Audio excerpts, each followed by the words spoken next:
and welcome back to the Citizen channel. Hope you're all staying safe and well. And our feature, what I call Anatomy of a City Goal. Yeah, it just basically looks at goals. It could be goals that won us league titles, it could be goals that won us an FA Cup, or goals that sent us on our way to winning either of those. It could be goals that saved us from relegation, or they could be goals that weren't that important in the context of things, just made you go wow when we scored them. So this is what this one's all about, this little feature. Of course, no matter what it is, what context it is, they're just special goals for one reason or the other. And today we're going to go back, the clues on the wall behind me, of course. We're going to go back to March the 16th, 1996. I was there at this one, at Maine Road. And we're going to look at a goal from, of course, a little genius called Georgi Kinkladze.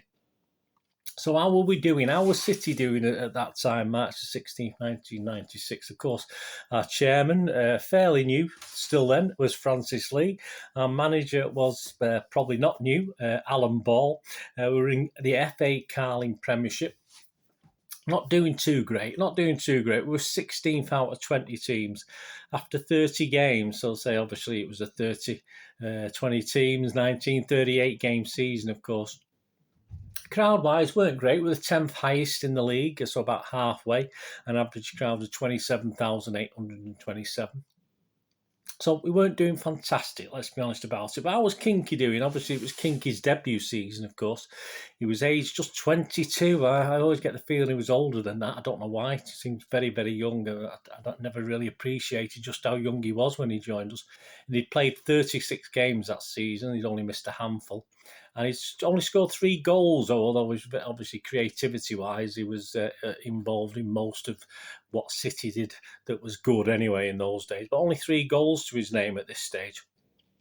How was he generally rated? Obviously we loved him from day one, didn't we, as fans? Even his sort of foibles and even the things he wasn't quite very good at. But certainly away from home, he seemed to get people said he went missing far too often and stuff like this. But I think the whole team went missing most of the time, so I don't think we can blame Kinky. But what did other people say of him? Alan Ball himself said he was like Letizia, given the ball in the right area and things will happen. His teammate and another hero of ours, Uwe Rosler, said, "We've got to learn how to play to his strengths because he has the ability to help City become a successful club again." Asa Hartford, well, there's always a sting in the tail with Asa Hartford. He's a Scot. He'll call a spade a spade. He said, on the ball, he's brilliant. You can't get it off him. But he's got to build himself up physically and needs to get a few more tackles in. There you go, Asa Hartford says it as it is. Kit Simons, of course, his captain at the time. I think I might be wrong, but I think fairly sure he was, or a club captain. He'll need time to adjust to the Premiership, he said, but with his natural skill, I can't see him having any problems making a big impression. And finally, yes, the guy who was instrumental perhaps in helping bringing him to City, Francis Lee, of course. He said he's got more tricks than Tommy Cooper. So again, in the same way Ace is blunt there, that's pretty well said by Francis Lee as well. The day itself, match day, was match day 31, of course. It was our 31st game of the season. And we were playing Southampton. And Southampton, well, they were 18th out of 20. So they were a couple of places below us. I think they did have games in hand, though. Certainly, I think they had about 3 games in hand, but they were only just below us. And it was what you call a classic six-pointer, of course, at the wrong end of the table for City at that time. It was played on a Saturday, 16th of March. Attendance that day, a little bit above average, 29,550. And the City team alongside Kinky that day was Immel in goal, Somerville, Frontcheck, Ian Brightwell, Curl, Simons, Rosler, Clough, Lomas, Flitcroft, and the subs were Hiley, Quinn and Martin Phillips. Yeah, when I saw Phillips, I had to double check which one it was, but of course it was Martin Buster Phillips, wasn't it? The Saints lineup that day, interesting one. Besant was in goal, well known to most of us fans of my age anyway as goalkeepers. Dodd, Hall, Moncow, Letizia, Shipley, Charlton, Nielsen, Hughes, Tisdale, Oakley, and their subs were Watson, Robinson, and their sub-goalkeeper was a gentleman called Grobbler. There you go. Would he have done any better with this? I'm not too sure. The weather, well, typical Manchester day, wasn't it? It was damp and wet and murky, which is par for the course. You could say that for most games in Manchester, certainly then and even now. And the state of the play, how'd it been going in this game? Well, Kinky'd already rattled the crossbar from a 25-yard thunderbolt that beat Besson easily and just rattled. I think the crossbar was shaking for a minute or two afterwards. And he was, of course, central to most of the good things City were doing.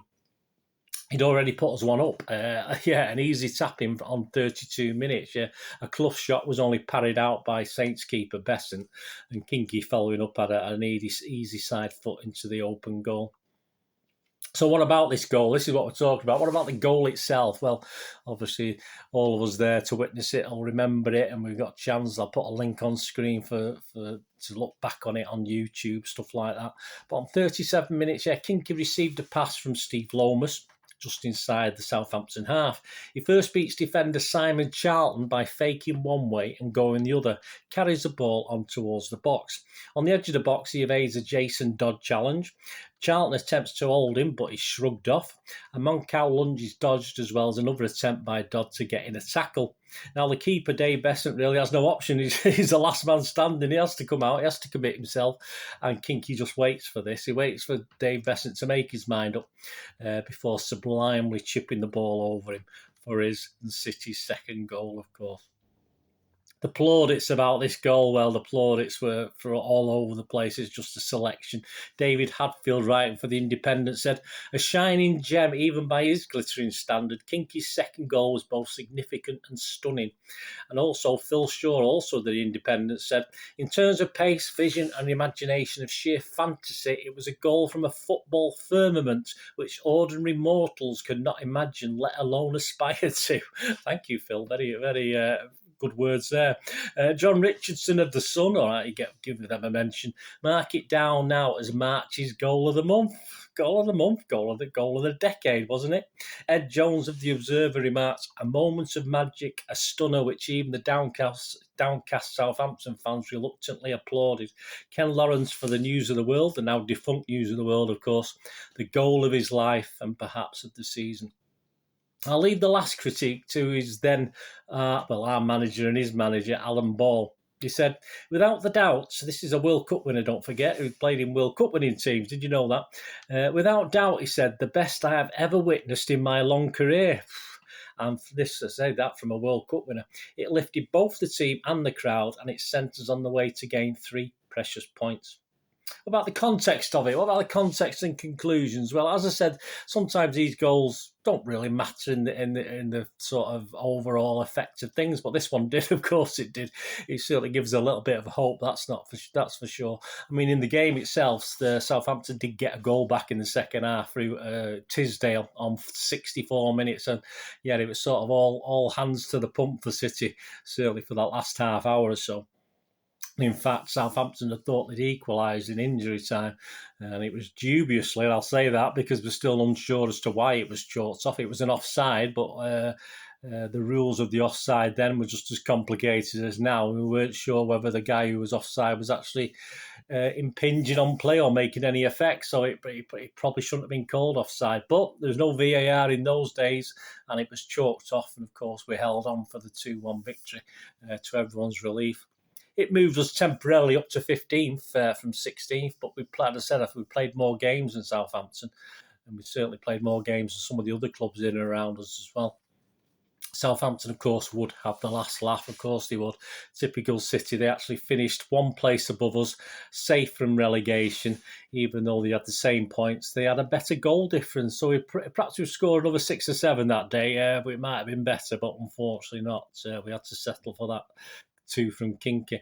So a brief respite, of course, for City and Alan Ball before last day disappointment and last day relegation, of course, at the end of the season.